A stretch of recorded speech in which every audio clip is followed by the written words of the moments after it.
Good morning. We continue to follow breaking news this daybreak. 2 people are dead after an hours-long hostage situation in central Austin. It lasted about 6 hours at the Children's Medical Group off of MoPac and West 35th Street. That is a pediatric group. Thank you for joining us, everyone. I'm Mike Rush. And I'm Yvonne Nava. It is Wednesday, January 27th. The scene is still very active this morning in central Austin. That's where we find KVUE's Bryce Newberry. He joins us, and Bryce, investigators, they have a lot of questions, and they now have to figure out what led up to the situation. Mike and Yvonne, good morning. The Austin Police Homicide Unit now investigating this incident that first started yesterday afternoon around 4:30. I'm going to step out of the way, and you can see police are still out here this morning. And they initially responded to a disturbance call at Children's Medical Group where someone was barricaded inside. The SWAT team was called in at that point, and our crews on the ground later heard a hostage negotiator talking over a bullhorn. Based on what they heard, someone who may have been a doctor was holding a pediatrician hostage.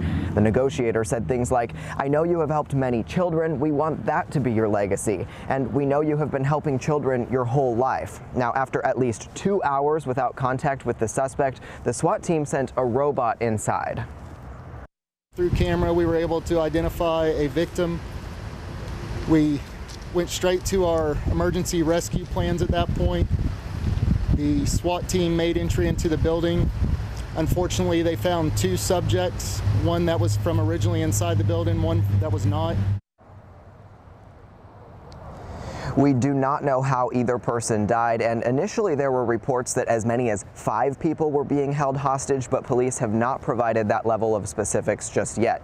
Now, this morning we have seen a lot of the chatter online about the possible identity of the person from this office who was killed, but police have not made any official confirmation, and we're going to hold off on doing so until then. But my colleague Tori Larnett is on the other side of this scene and talked with a witness, shares their perspective now. Tori.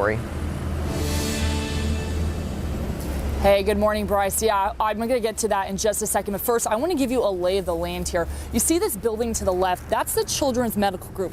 That's where police responded to that hostage situation. If you zoom in, we're showing you now a broken window, completely shattered. Again, still learning so much about what happened here last night. Now, importantly, if we go right next door, we're now showing you a dental office. We spoke to a witness there, an employee, and she said they were able to get people from the medical office to safety. Around 4:15 yesterday, the employee told us one of her coworkers heard someone might have a gun next door. So they shut their windows and locked their own door. As they watched through a window to see what was going on, they saw the back door of the medical practice open and a group of people rush out. The employee says that group called for help, so they waved them into their own office to take shelter. Now, after everyone was safe, the witness says that group still worried about others inside that medical office. If they can get free to that back door, I'll open the door to the lab and they can just run through.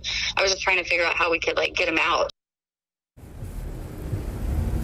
That witness told us their office called police, who told them to lay on the ground until they arrived. She says it wasn't much longer after that police showed up and helped them get somewhere safe. Now, the witness explained to us that the main thing for them, the priority was to stay calm, but all that was going through her mind was hoping that the people inside that medical office stayed safe. Of course, now we did learn, unfortunately, that 2 people were found dead inside that medical practice. Still a lot to unfold here, Mike and Yvonne, so we're going to keep everyone updated on KVUE as we learn more.